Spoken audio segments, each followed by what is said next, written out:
There are 4,218 PS2 games, and I'm beating every one of them. I've got to own the game because I'm playing everything on the original hardware, but I've beefed it up with a RetroTink 5X, some component cables, and more to come soon. Can I do this before I die of old age? I hope so.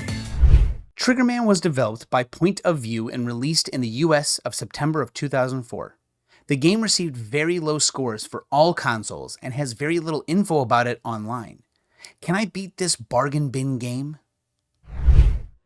Triggerman is a sad, sorry excuse for a third-person shooter/stealth game that has very, very crappy controls and very little in the way of giving you a game other than walk forward and shoot people in kind of a very odd manner. And on normal gameplay, the game was very easy. This game took me about 3.5 hours to beat, and not any part of it was really fun. So let's go ahead and start the journey. You are a hired hitman by this Don Caladangelo, I think, and he says that the Montagano family is moving against them, and that Tony was killed out of his own greed, and they cannot handle the fact that one of their men was killed, I believe probably someone very high up, and so they're moving against them, these guys here, so we're supposed to help them by stealing some diamonds for the first mission. And all of this is just through text. The characters look like crap, they move a little bit, and then text comes up. And then I say, I'm available to you guys, what are you asking me? And we just go do crap for them. The controls are kind of abysmal. You have several guns that you can use, and you walk around with your aim, and people can see you, it's stealth. I mean, it's all like the stuff you'd expect. The bullets just don't go where you want them to go. You need to get headshots so you can just get out of combat, so you don't have to be in combat anymore. And the ammo it's very odd. There's a box of ammo somewhere that will just give you full ammo for whatever gun you have, including your reserves for that gun. And it feels like at this point, what is the point of even having those ammo boxes or ammo at all? Because they're just somewhere in the level, several times, in fact. You just walk up to it, press X, and you replenish it. Why don't we just have unlimited ammo? All it's doing is taking me 15 seconds to walk over, grab the ammo, and come back to fight. There's never really a time I ran out and was screwed because I could just turn around and run away. Well, kind of turn and run away. It's a very weird control system. It's something you have to play to see because it's clunky and it's unintuitive, and the way that you aim and fire at people and stealth just feels like a mess. And because you have no idea of how, for the stealth section at least, their vision works as AI, you don't know where to hide or how to hide. You just hope for the best. And we'll see this in a very weird and difficult stealth mission later on. And that'll be apparent there. The first part of this mission has us going through the casino, fighting people who run the casino until we get the diamonds, but then the cops are called, and apparently the Triggerman does not want to shoot the cops, which, okay, sure, whatever. He's not wanting to get attention called to him, I guess. So now we have to sneak out, and this is the first cell section already, like 10 minutes in. So let's see how this one goes. Okay, these guys shouldn't be able to see me, right? Like I'm underneath this pool table or craps table just far enough that they shouldn't be able to see me. And that's not the case though. Like I said, it's really hard to tell where their cone of vision goes and how they see you. Now, maybe this one is pretty obvious, like this is a stupid place to hide, because they get really close, but this guy back here sees me. He's just far enough away to see like the pixel on top of my head. This is how I eventually do it. I find the only place that I can successfully hide from these guys. Now, they have a patrol, and there's several of them around. What you need to do is just find the exact perfect route that they take and then sneak past them. Now, you don't have two chances. This is the weird part. You do not have two chances to do this. As far as I can tell, if you mess up the first time, you must restart because of the way that their patrols work. They will patrol the area up these stairs to my left, and then when I come out of my hiding spot, I need to go right away. If they come back down here, they never go back up the stairs and they hang around this area, meaning I don't know how I'm supposed to get past them.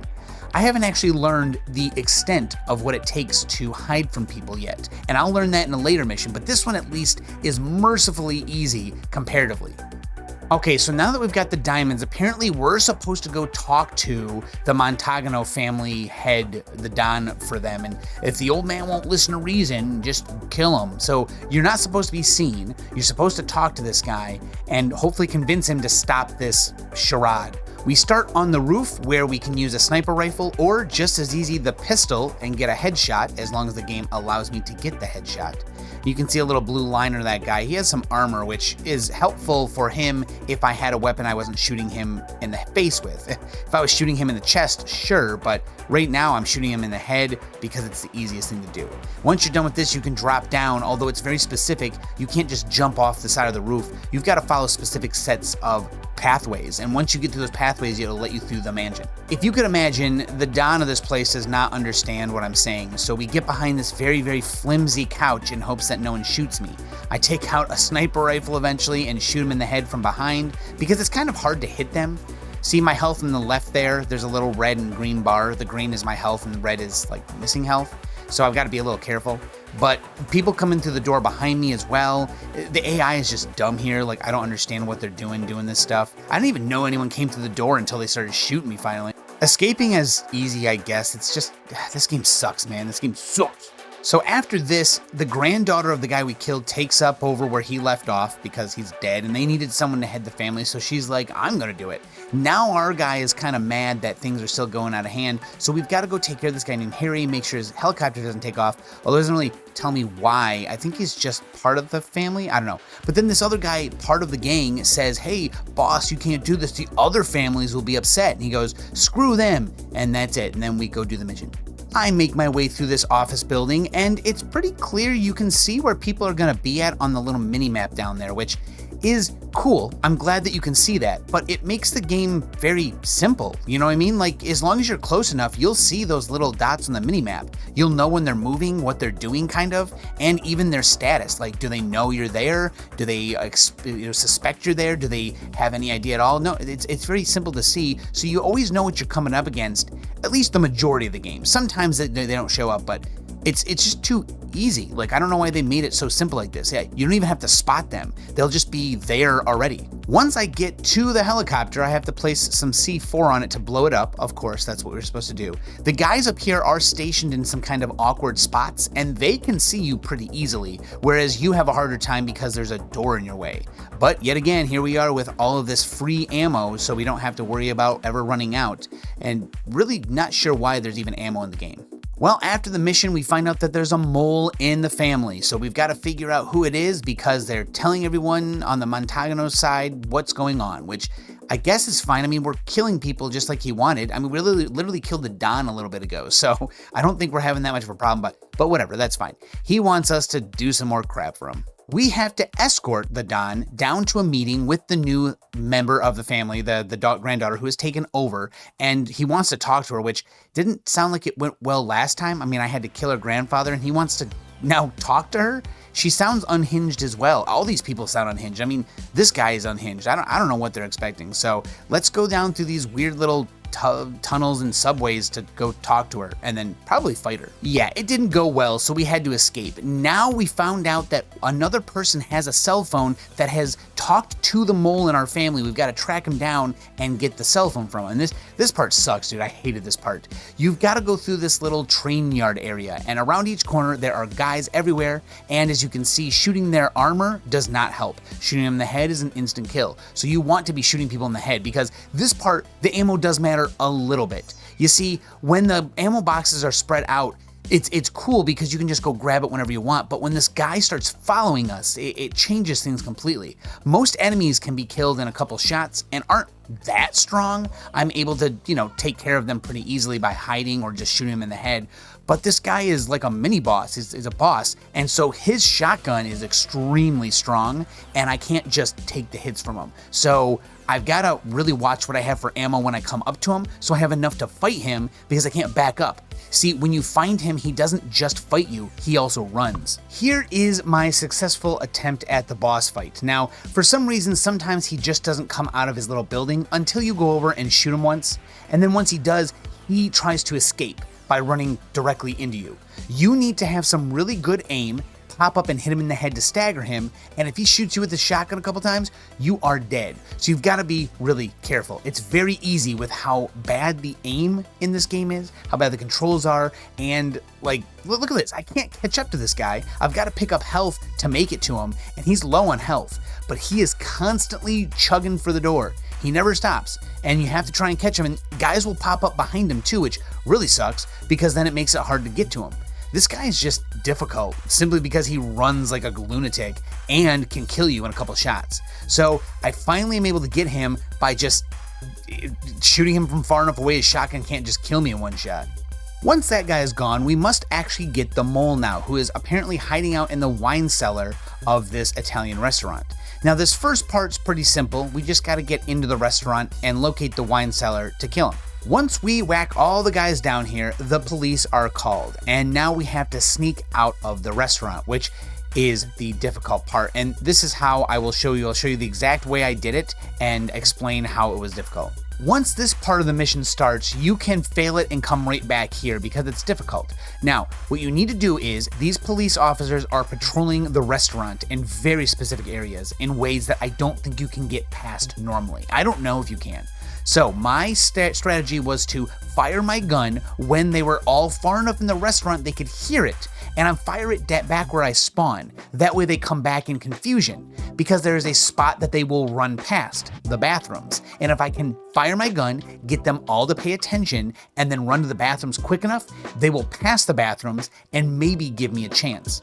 Just so you know, they can see you through a crack in the door, a very small, narrow margin of diagonal vision. They will be able to see you, so you can't just run out hoping they don't see you. I don't understand how their cone of vision works, but this is the only way I found to do this after probably about 20 minutes of attempts in this small area. I mean, it takes like 30 seconds to fail. So I did this, 40, 50 times until I finally realized, fire your gun, get them to move, and then you can actually leave. But don't worry though, because when you leave the restaurant, it's not over. You must sneak through this area as well. And this is some of the hardest stealth I have ever experienced.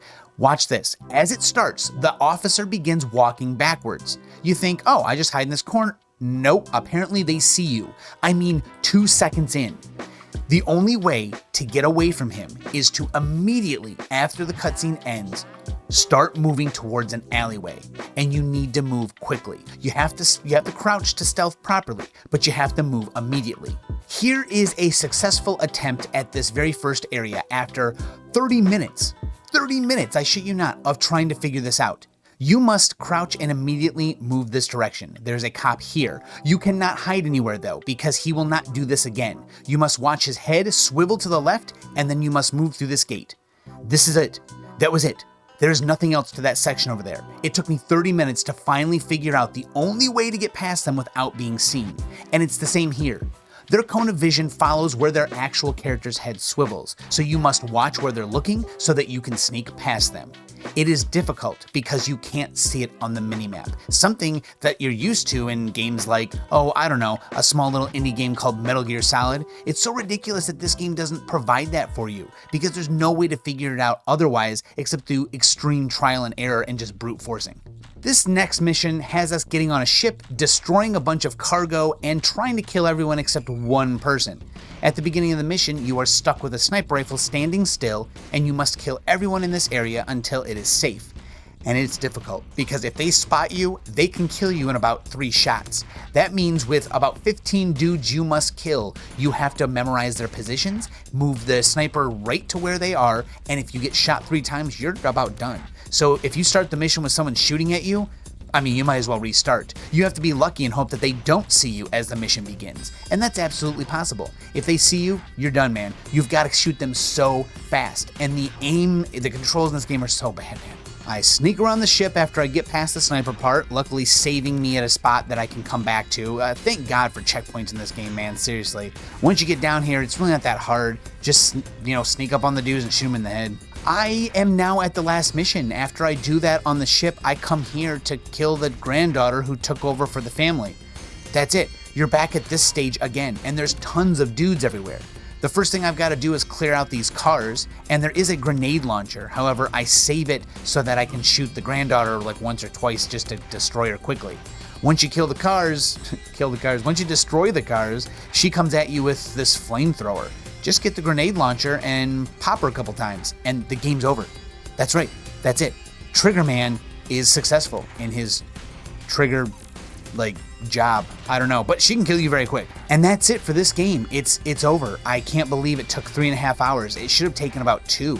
But because of the extremely difficult and annoying stealth sections that took tons of trial and error, and at the end, I didn't feel good about being able to beat it. It was really unfun, honestly, man. Like, why did they make the stealth sections so incredibly annoying?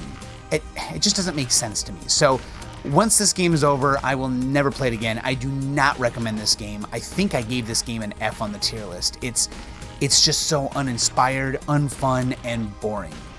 That's it. Triggerman's over. Game number 92 is complete. Thank you so much if you sat through this craptastic game video. Thank you so much for anyone who was in the stream who watched me struggle with the stupid stealth missions. Honestly, I don't think I've ever played a stealth game that gave me so little to work with and hoped that I could figure it out. It's just not fun. Like, maybe someone else could have gotten it quicker because I'm not good at stealth games, but like, you can't tell where they're looking, man. You have to assume that they can see you at most times. They can see you at the weirdest times, and the one place where the cutscene ends with them seeing you, unless you are immediately moving and crouching, so annoying, man. It's kind of like in Devil May Cry when you come out of the cutscene the enemy attacks you, except that in this, you immediately fail. In Devil May Cry, you get hit once and you can recover and play more. But nope, in this game, you have to start all over from that section, so not worth it at all. Thank you to all the memberships for Twitch, Patreon, and YouTube. You guys are making these games possible, and all of these games have been picked by members and donators. If you would like to donate or become a member for any reason, for any amount, you can pick a game, as long as it's not like a $500 game. You know, try and keep it under $200. You are welcome to do that, and we have a long list of games coming up. In fact, I'm already past game 100. I'm on 102, about to beat it, so we've got so many coming up. Thank you, everyone. I appreciate it, and I'll be back for video number 93 soon. Later.